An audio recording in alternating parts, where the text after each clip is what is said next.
Who would So, be? Colette and I decided that to start a kind of series of lectures about what is cancer. That is going to be eventually a part of the cancer trauma relief program. So on Saturdays, I will talk about this. And in 2 weeks, on May 16, when we start the pilot study, on Sundays, we just do the math. On Saturdays, I talk about cancer. But eventually, after that pilot study, after 12 weeks is completed, it would be a comprehensive program that would be on MAP website for future people who want to take advantage of it. And we're making that very comprehensive. It not only would include the 12 weeks of pilot study, it would also include all of the recording of these topic, what is cancer, from different perspectives.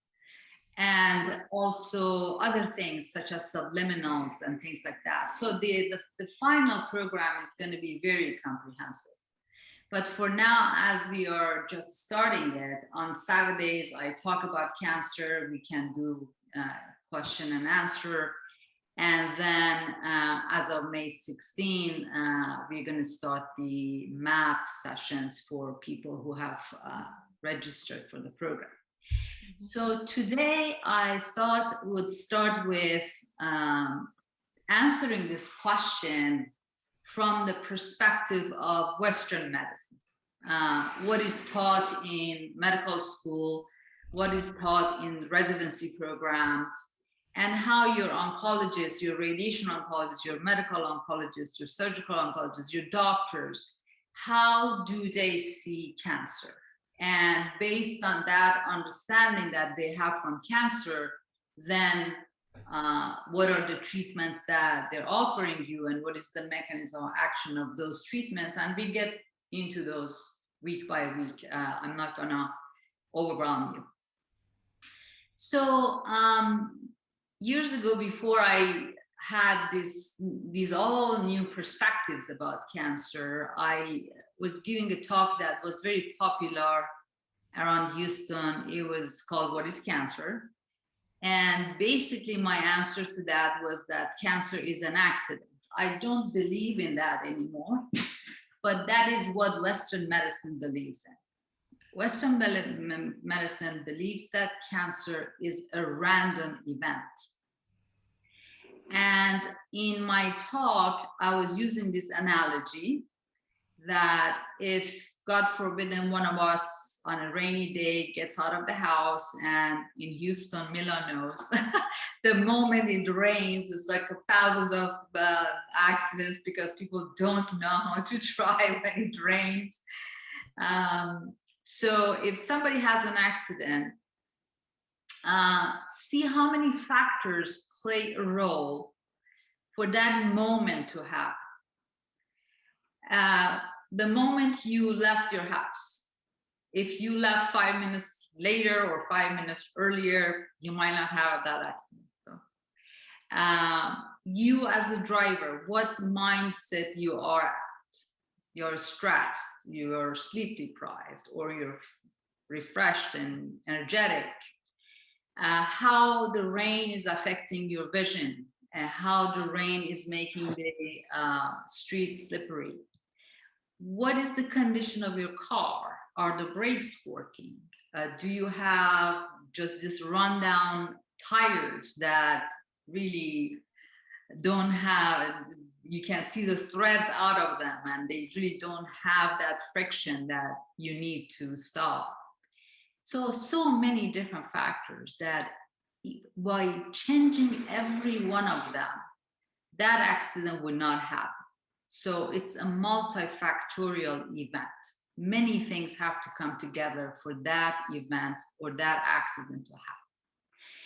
That analogy applies to the way cancer is seen by Western medicine.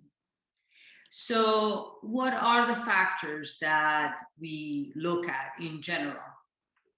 We look at genetics of the patient. Some patients have hereditary mutations. We'll talk about it more. Some don't have hereditary mutation, but during course of their life, they can acquire, this mutation can happen. So how these mutation can happen could be as a result of many factors. So to give you a very simple understanding of what a mutation is, if you lie on the beach for a week and you're exposed to the sun, you get a tan. What is that tan? That tan is a DNA damage. A DNA damage to the skins, to the cells of your skin.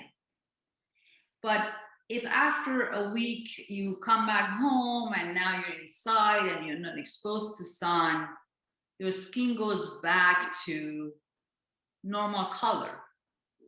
What happened between that time and this time? Your body has many genes that their responsibility is DNA repair. So what happened between the time that you were in Cancun and got a tan and by the time you got home and now your skin is back to normal color, the genes in your body that were responsible for DNA repair, they repaired all the damages as a result of too much of exposure to the sun.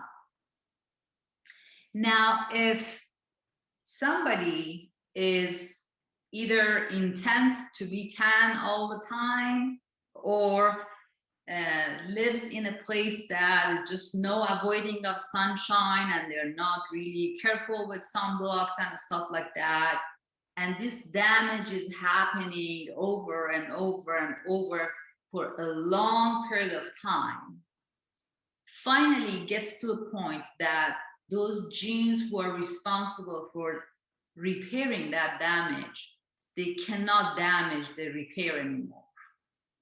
And that damage becomes a mutation. It's as simple as that. So we can get the skin cancer because of too much exposure to sun, because DNA repair fails at some point because of too much exposure, and we get mutation in our cells of the skin. We can smoke. Smoking, the smallest thing in the cigarette is tobacco. There are 200 plus chemicals in the a cigarette. As an ex-smoker, I can relate to people who get attached to it. But those chemicals can damage the lining of our breathing pipe or trachea or airwaves or the lung cells. And in general, we say that if somebody quits smoking, it takes about 10 years to go back to the risk of general population in terms of getting lung cancer, because it takes 10 years, depending on how much they have been, how long and how much they have been smoking, it takes 10 years of DNA repair to take care of the damage and kind of get back to the baseline. And if at any point during this 10 years, body failed to correct or repair one of these damages, then that damage turned into a mutation, which could be the basis of getting lung cancer. So there are many chemicals in our environment. There are, like we talked about, is sunshine, there is radiation, chemotherapy. Ironically, these modalities, they treat cancer, they even cure cancer, but at the same time, they increase risk for developing another cancer. Why? Because radiation, for example, in many ways acts just like that sunshine. That's why most of people who get radiation, depending on what is the site of radiation, what is the area that they're getting radiated, and how much of radiation they get a skin burn, very similar to skin burn we get from sunshine. So the point of, or the mechanism of action of radiation is that it damages the DNA of cancer cells. But cancer cells are mutated cells. They're not normal cells. They do not have the capacity to repair themselves, because if they were normal cells and they were capable of DNA repair, they would have never gotten mutation to begin with. So we are dealing with a bunch of cells that, from this standpoint of view, thankfully, they do not have the capacity to repair the damage. So when we give radiation to a tumor, it damages their DNA, which they need for replication, for proliferation. Every time one cell wants to divide into two,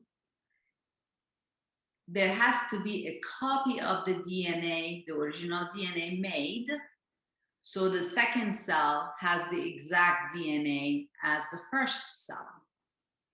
So the main difference between cancer cells and normal cells is that normal cells have many mechanisms to have a very controlled division, meaning that they divide at a particular rate, which varies from organ to organ.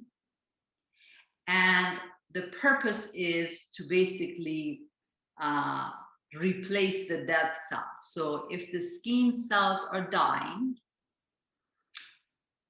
the skin cells, normal cells, are dividing to create new skin cells to replace the dead cells. So we don't lose our skin because our skin cells are dying.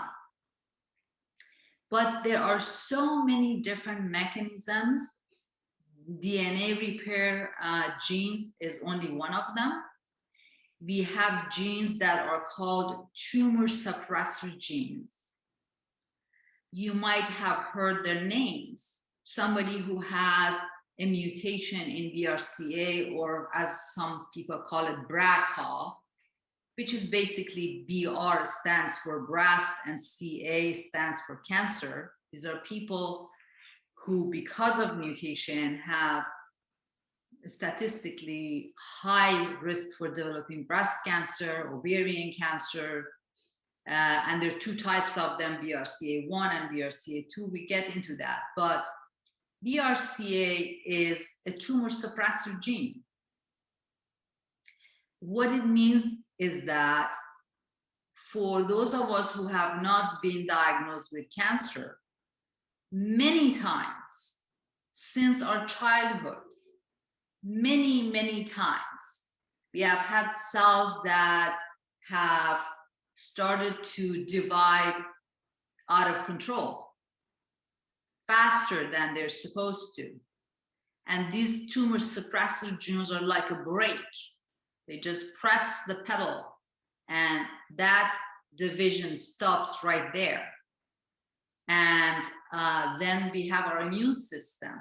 We have natural killer cells that spot these mutated cells or damaged cells, and they go and kill them, they eat them.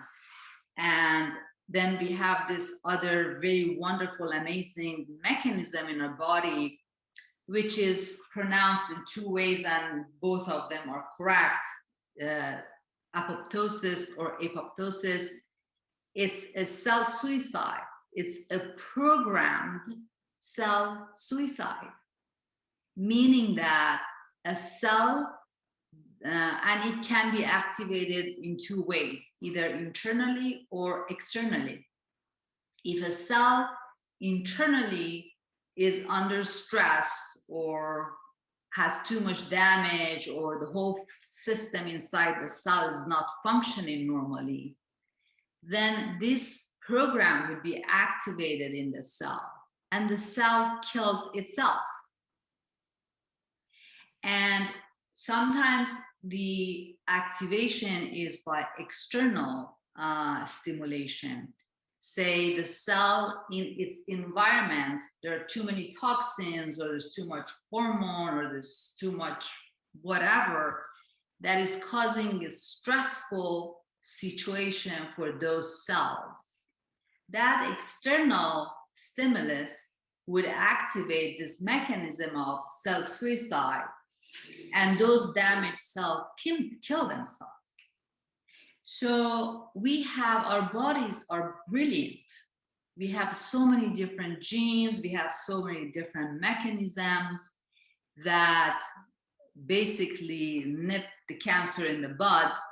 So the process has started many times in our bodies, but our own body, our own immune system, and our own genes have taken care of it.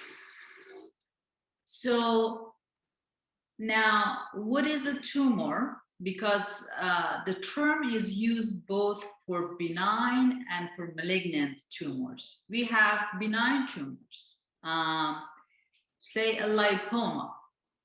Lipoma is just a mass that is made of fat. Some people have it under the skin.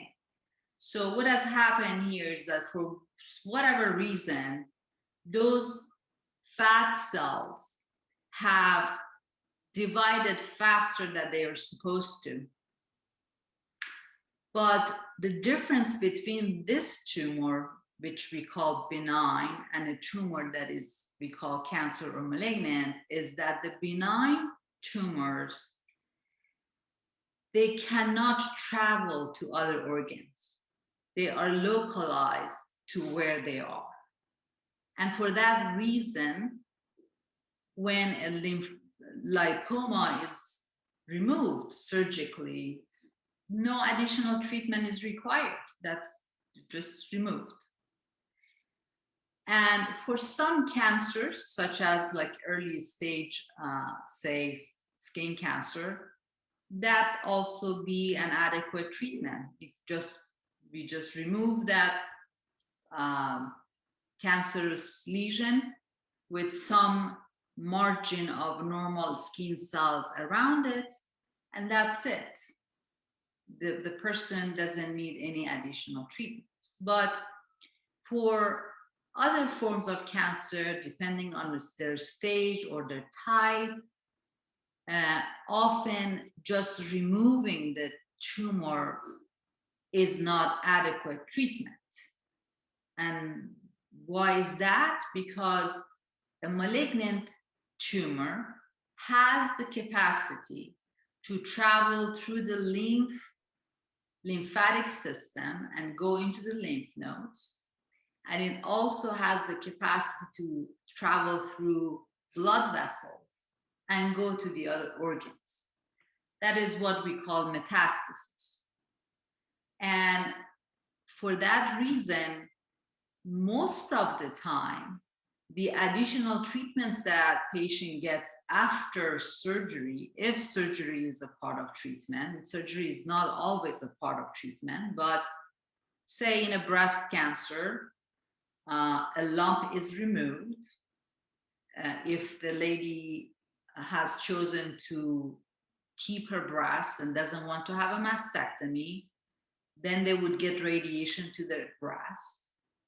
And then depending on the stage of cancer, meaning that, depending on whether it has involved the lymph nodes underarm or has spread somewhere else, they may need chemotherapy, they may need hormonal therapy, they may need a variety of other treatments. But the main difference between a benign and a cancerous tumor is that a benign tumor does not have the capacity to spread. And one of the things that cancer cells are very good at is to create source of nutrition for themselves, because the circulation in each part of our body is very regulated, meaning that we get so much blood to so much area because there's so many cells and there's dysfunctions happening there. And so it's a very regulated process. Now, if a bunch of cells, if a cell DNA was not repaired and it turned into a mutation, and then the mutated cells replicated and became a tumor, they need nutrition, because now we're dealing with millions of cancerous cells. So they have these chemical that they secrete that causes the process of angiogenesis, meaning that they create new blood vessels. So in many ways, if you can imagine like a pregnant woman and the placenta, when there's not a baby in the uterus, there's certain amount of circulation there. But when a baby starts growing and that baby needs nutrition, then there's a placenta. Placenta is nothing but blood vessels, a lot of blood vessels. So in that sense, they don't have anything like a placenta, but they are able to stimulate the surrounding normal blood vessels to start creating new branches of blood vessels so the tumor can get the nutrition. Often, when these tumors get too big, even this process is not sufficient to keep the nutrition, especially to the center of tumor. Because the more peripheral the cells are, the closer they are to the blood vessels. And the more central the cells are, they are further away from nutrition or from the blood vessels. So a process happens that is similar to apoptosis, but apoptosis is a programmed cell death. This cell death in the center of these cancerous cells is not a programmed cell death, is not a suicide. They basically starve to death because they cannot get nutrition. And that process is called necrosis. And on a scan, often a radiologist, a radiation oncologist, an oncologist can see that the center of the tumor looks different from the periphery. Not all tumors, but some. That there's the way they look on this scan is different, and the reason for that is that those cells right in the center of tumor, they're dead, they're necrotic cells. And sometimes in patients who have tumors that are superficial, meaning that they're not inside the body, say there are unfortunately some women who either they did not have access to insurance or they were too afraid of going to the doctor. They just ignore the tumor that is growing in their breast.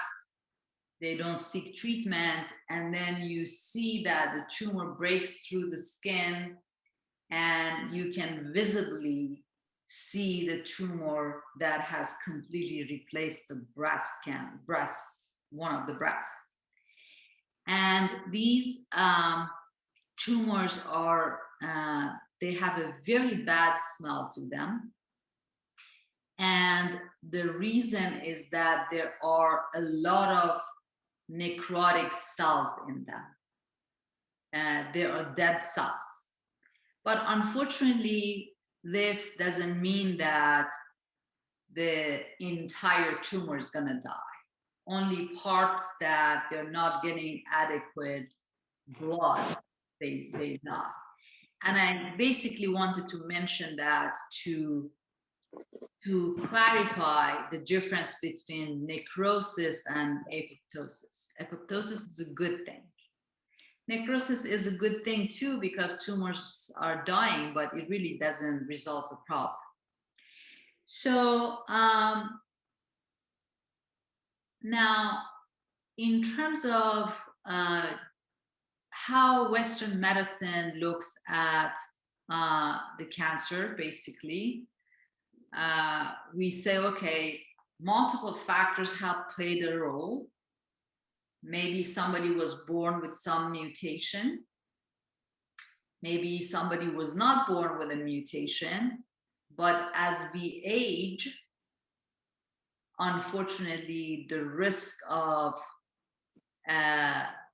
mistakes being made when the DNA is being copied increases. That is why, in general, the older we get for all kind of cancers, our risk is higher because our cells are not healthy enough. Maybe our genes are not young enough to take care of all the mistakes that are happening as a result of duplication of cells or cell growth, and then we eventually get a mutation. Now, I'm not a car mechanist, but I have used this as an analogy because it helps people understand. We have two types of brakes, at least in my 2009 car model. I don't have one of these Teslas, but you have a brake that you can use with your foot, and you have a brake that you can use with your hand. So you have two brakes. And unfortunately, it has happened to me that my brake, I was pressing on the brake with my foot and it was doing nothing. And I was able to control my car by using the hand brake. The reason I want to use this analogy is that usually we have two copies of every gene. Generally speaking, every human being has 23 sets of chromosomes. 22 of them are identical, they're pairs. And the chromosome number 23, which is the sex chromosome, if you're a woman, is X and X, and if you're a man, is an X and a Y. So that's the only chromosome that is not the same copy of the genes. Chromosomes number 1 to 22, when you look at a DNA, which is basis of all of our genes, all of our cells, a DNA has two strands. I use the analogy of a ladder. Imagine a ladder. It has two kind of hard parts that the smaller parts are connecting these two together. So the parts that are connecting the two parts of the ladder together, we call them nucleotides. And our entire genome depends on 4 nucleotides. One is called adenosine, one is called thymine, one is called cytosine, and the other one is called guanine. So just remember A, T, C, and G. In a normal DNA, A is always paired with T, and C is always paired with G. That is a normal DNA without mutation. Now, the way a mutation can happen is it could be a point mutation, meaning that everything looks good except for one point. So we have, depending on what DNA we're talking, or obviously every one of us has a signature DNA. So we have this repetition of AT, CG, CG in different orders. And imagine that we have AT, CG, CG, AT, CG, CG, and one location, instead of C and G pairing together, now we have C and T pairing together. That's a mutation, as simple as that. So the order of linkage of these nucleotides is out of order. T is not supposed to be attached to C. T is supposed to be attached to A, and only A. Once C attaches to anything other than G, that's a mutation. But as I said, we have 46 chromosomes, 44 of them. There's 2 of them. We have 2 of chromosome 1, 2 of chromosome 2, identical. And there's a reason for that. We need a good copy if something happens to one of the chromosomes. Because if a woman who is, say, born with a mutation in BRCA gene, they still have the one good copy. Only one of the copies of their genes has a mutation, but they still have a normal copy. So we have 2 copies of the gene. One is abnormal mutated, one is normal. This normal gene is producing the tumor suppressor gene, because BRCA is a tumor suppressor gene. So it's creating the proteins necessary to suppress tumor growth. Now, if this woman, for any reason, a second mutation happened to the good copy, now they have 2 mutations. That is when cancer starts. So why is it that people who are born with a mutation are at higher risk of getting cancer? It's pure statistics. Because if I have 2 normal copies of a gene, I have to get 2 hits during my lifetime in order to get cancer. One mutation has to happen to one of my normal copies, and then another event has to happen, and a second mutation has to happen to my second good copy. So statistically, it not only takes longer time, it is less likely that 2 mutation happens on the same gene, and now I don't have any good copy of that gene, and then I get cancer. But if somebody is born already with 1 mutation, it only takes one mutation during their lifetime to get the cancer. That is why people who have hereditary cancers, breast, ovarian, colon, they get cancer at a younger age. Because they already had a mutation, it doesn't take too long for getting a second mutation. And that's when the cancer starts. I don't want to get too much into details of it, but in future, if you are interested, we can get more into it. But the way these mutations are inherited from previous generation, or father or mother, depending on the mutation, there are different ways. For example, BRCA mutation is inherited through a mechanism that we call autosomal dominant. And what it really means is that either father or the mother, they only need one mutated copy. And that mutated copy would get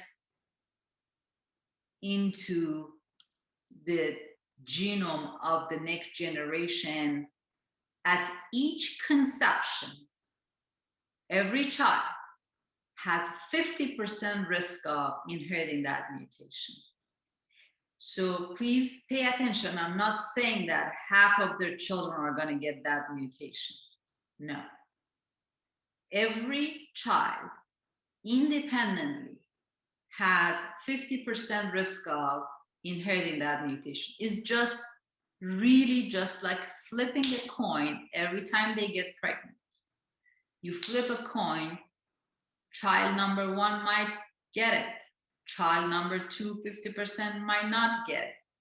If they're very, very, very lucky, none of the children is going to get it. If they are very, very, very unlucky, all of the children are going to get it, because every child has 50% risk of inheriting. There's another way of inheritance of a mutation, and that is called autosomal recessive. And what it really means is that if you only have one copy of a mutated gene, you're only a carrier. You don't have the disease. You must have 2 copies in order to get the disease. So imagine a man and a woman, they get married. It's unlikely, but it happens that each one of them is carrier of the same disease. So each one of them has just one bad copy. So there are children who are going to get a bad copy from mom and a bad copy from dad and develop the disease.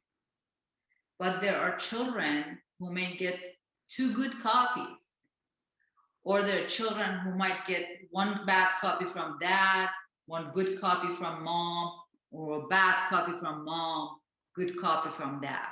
So the children have a variation of how their genes are going to look like.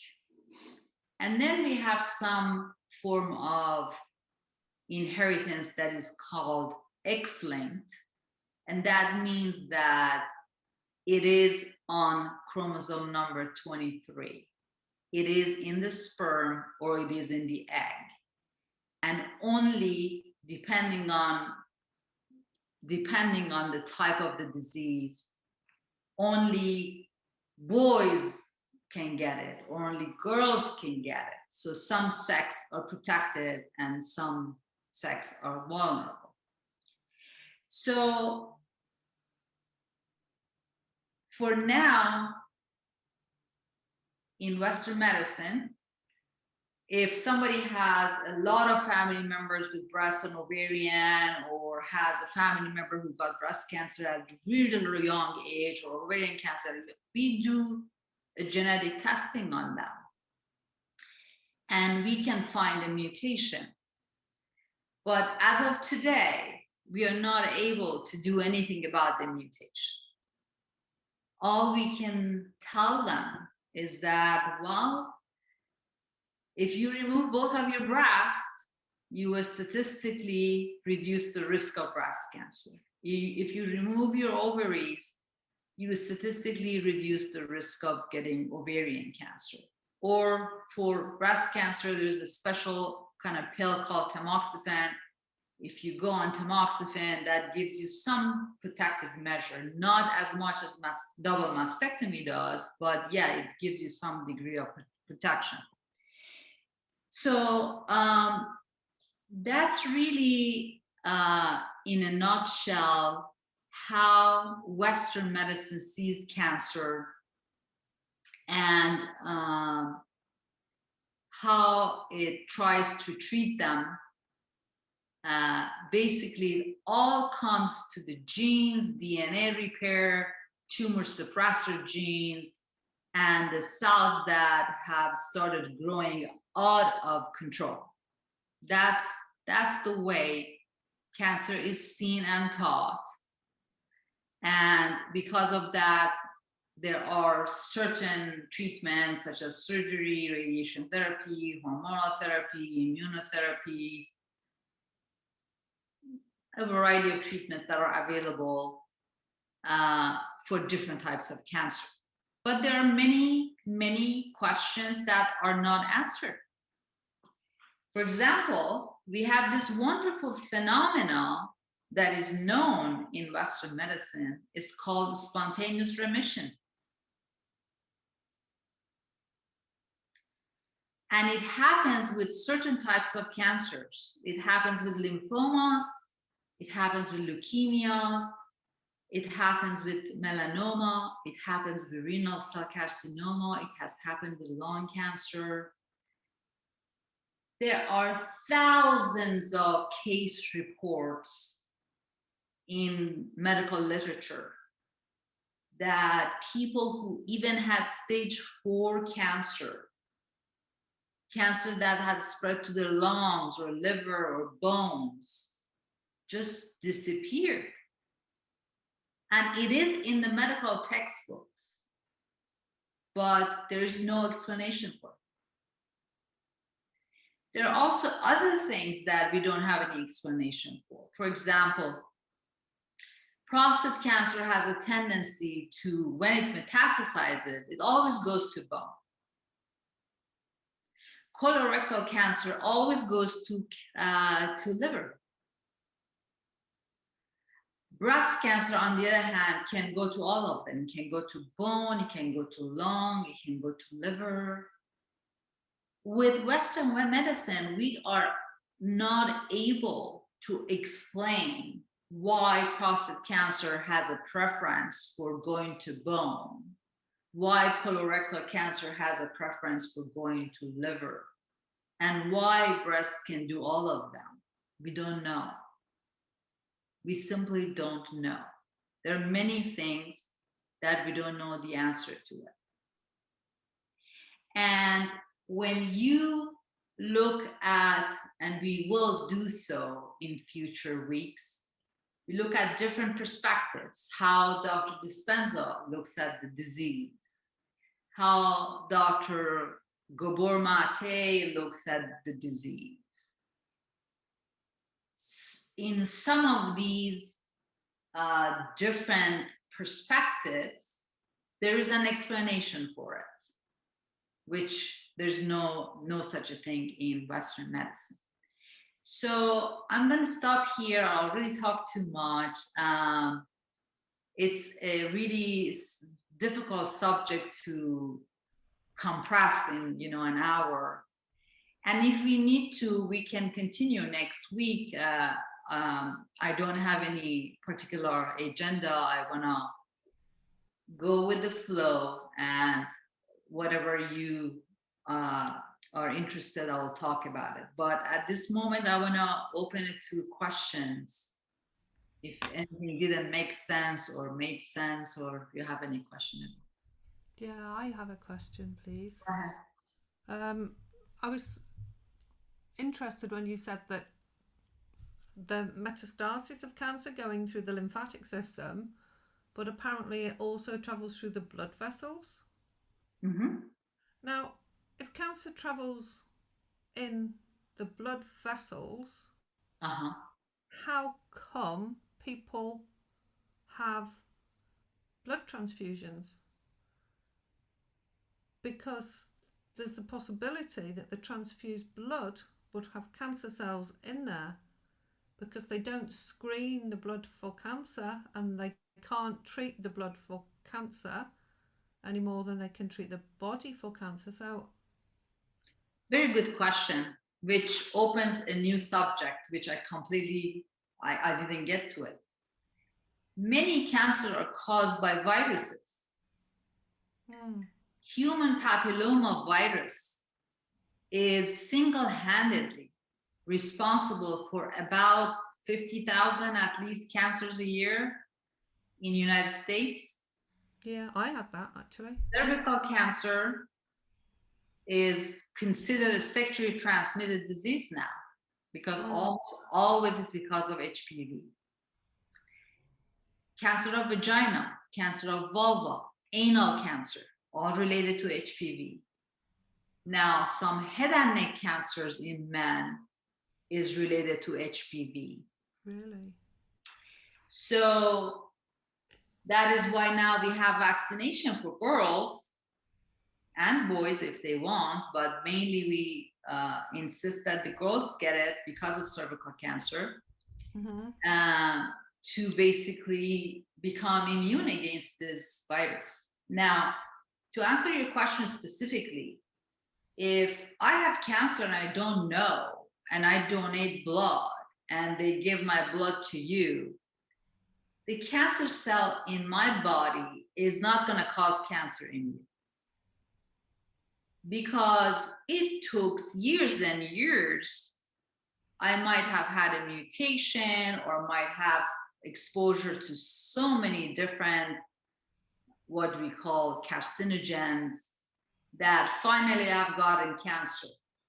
Why? Because my tumor suppressor genes finally could not take care of it. My DNA repair could not take care of it.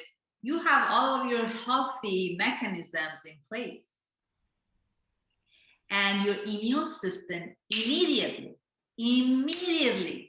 tags that cell as a foreign body or enemy, and they take care of it. Your immune system kills it right away. You cannot get cancer through transfusion. So how come, if that's the case, how come somebody's body can get cancer in another organ within their body as a result of the cancer in the blood?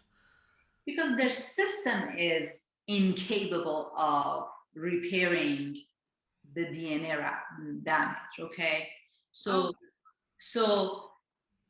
when we my system as one organism, I have lost the capacity to repair DNA or suppress tumors. And in this particular organism now, if my cancer from breast travels through my blood, it can go and sit in my liver and start growing there. And me, this organism who was not able to take care of it to begin with, to prevent it to begin with, that is why it grew in my breast, it wouldn't be able to kill it in my liver either. So that's where it would grow. But if my organ for some reason change, and I will give you an example, then that spontaneous remission can happen. People who get organ transplant, they get kidney transplant, liver transplant, lung transplant, all kind of transplant, they have to be on this very strong immunosuppressive medications for the rest of their life, because we have this thing called host transplant rejection, meaning that kidney that came from another human being and it was transplanted in my body, my immune system for the rest of my life is going to recognize that as a foreign body enemy, wants to attack it, wants to kill it. Yeah. But we don't want that to happen because I need the kidney. So they put me on immunosuppressants Immunosuppressants takes care of the rejection, but guess what happens next? I get all kind of cancers. I have seen so many immunosuppressant people. One year they have lymphoma, next year they have skin cancer, next year they have sarcoma, next year they have lung cancer, just cancer after cancer after cancer, which shows so strongly what a powerful role our immune system is playing. People with AIDS, they, thank God now there are medication they can be on it, but in 80s when they were dying right and left, it was because their immune system, their T cells were gone, and they would all get this specific type of sarcoma called Kaposi sarcoma. Wow. So again, to answer your question, it depends on the host. If you're getting a blood transplant, you are the host. Yeah. And that cancer cell is almost like a transplant, right? Mm-hmm. And your immune system immediately rejects it. Immediately. Mm-hmm. Okay. That's why there's no need for screening for cancer cells before transfusion.